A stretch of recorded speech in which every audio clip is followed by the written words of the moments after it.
All right, let's try it now. I think we're back. I think something, I don't know what was happening there, but something was crazy. We'll give it a second, let a few people hop back on here. For those of you watching on the replay, I apologize if you try to catch us 2 or 3 times. I'm not sure what happened, but we're back now. So give a couple seconds, let a few more folks jump on. I think I was having an issue with connectivity and my headphones, and it was doing something really weird. So glad to have you guys here.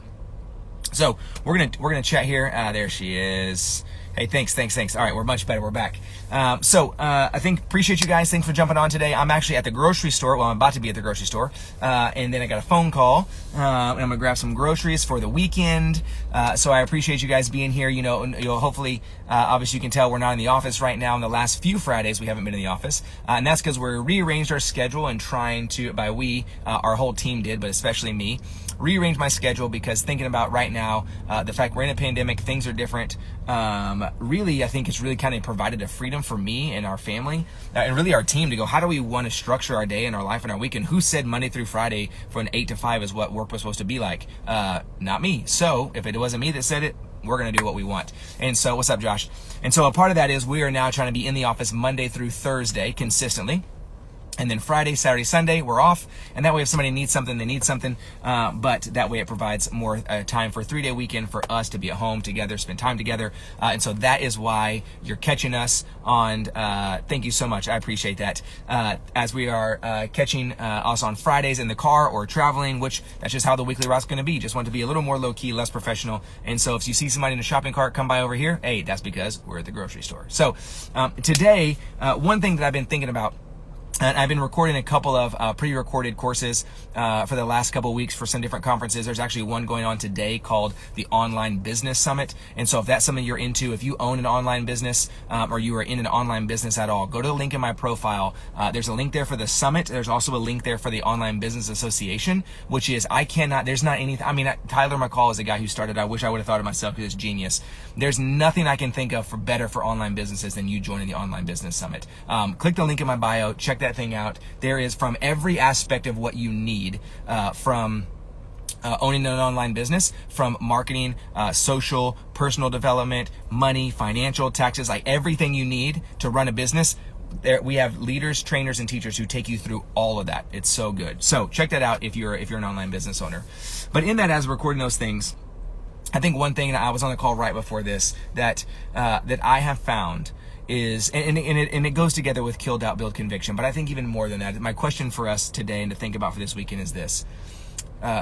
What is the reoccurring story in your life that you just tell yourself over and over and over, that if you really allowed yourself to look at it, you realize it's probably inhibiting you more than it's helping you?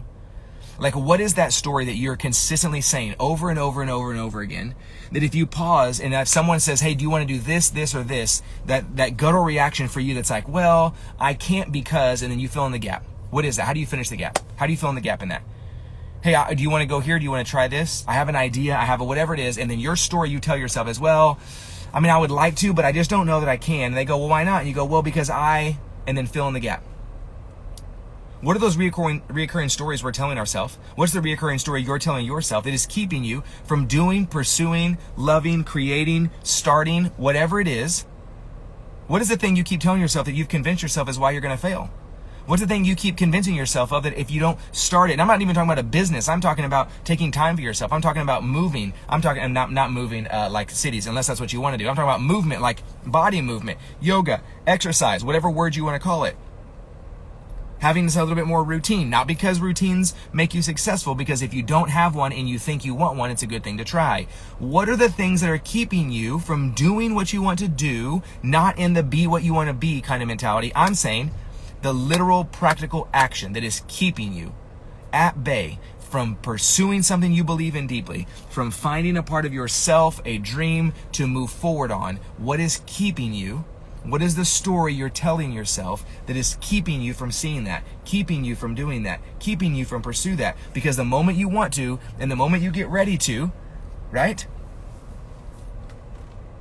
What are the stories you're telling? Exactly. What are the stories you're telling yourself?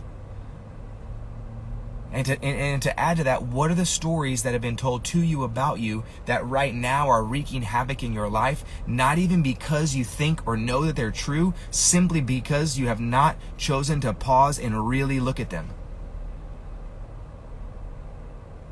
right? And to look at things that are in dichotomy with each other. And what I'm about to tell you, I'm not saying any of these are right or wrong. I'm trying to help you think, to give some practical examples, right? Why can't you be male and emotional? Why can't you be female and strong and independent? Why? And again, I know many of you are like, well, I can. I know you can. Not everybody has that, right? A woman, and I have to be a woman and a wife, and then I have to serve my husband. Okay, I'm not saying there's not a mutual benefit in a relationship where we are giving to one another, but the idea or the mentality that it's your job to do this and this alone, it's my job to not take care of my kids, it's my job to go to work and make money, and I don't have to be a quote unquote father. Being a father means making money and that's it? Bullshit. Who said that? The issue is, for majority of us, is that we don't actually stop long enough to assess where that story came from, so we never give ourselves the opportunity to change the narrative. And so my challenge for you is to ask yourself, do you have the ability to change the story? Do you have the ability to change the narrative? Do you have the ability to pause long enough? We call it space around here, to give yourself enough space, a momentary pause to assess what is true. Do you have enough space in your life, in your day, to go, what is? So that you can determine what will be true in what you choose to do moving forward. What is the story you're telling yourself? What is the story that we're choosing to believe? What is a story that we haven't paused long enough to go, you know what? Maybe my intensity isn't actually a bad thing. Maybe my intensity doesn't make me bad. Maybe my intensity doesn't make me evil. Maybe my intensity doesn't make me a jerk. Maybe being intense and being a dude doesn't make me an asshole. Maybe it actually makes me deeply caring. For me, I use the phrase intensity equals intimacy. I don't believe that about every person. I believe that about me. Intensity equals intimacy. So for me, what's up, Dante? So for me, I have to have that.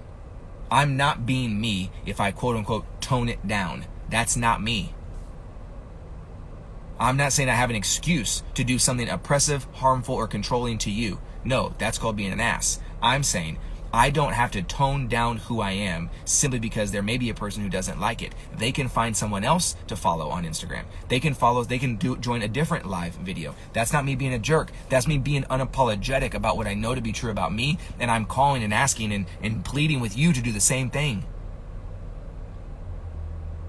We're waiting around for a pat and a praise for someone to give us an approval so that we can feel good about who we are, as opposed to pausing and doing ourselves and looking in the mirror long enough and spending less time looking in the mirror hoping that we will look good for somebody else, and spending more time looking in the mirror seeing what's good inside of us for us.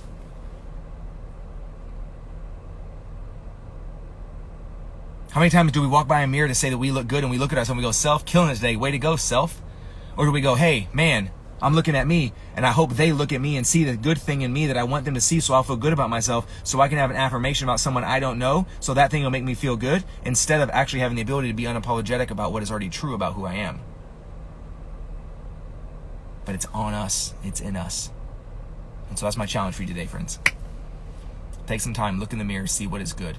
Determine what stories you're telling yourself. And if you want to go through this further, men specifically, you can join the Together 415 conference. That's a link in my bio. It's specifically for men of faith. I did this workshop there.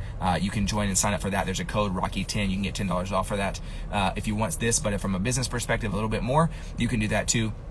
And you can join the online business summit, or you can catch it on the Happy You conference. All those links will link in my bio. Some of those are free. Some of those cost something. It's all out there. If you want it, go and get it. I appreciate you guys. Have a wonderful weekend. And remember this, there's no one in the world like you. So stop looking for something to be approved when in fact, the thing that you need, you already have. Appreciate you, friends. Have a great day.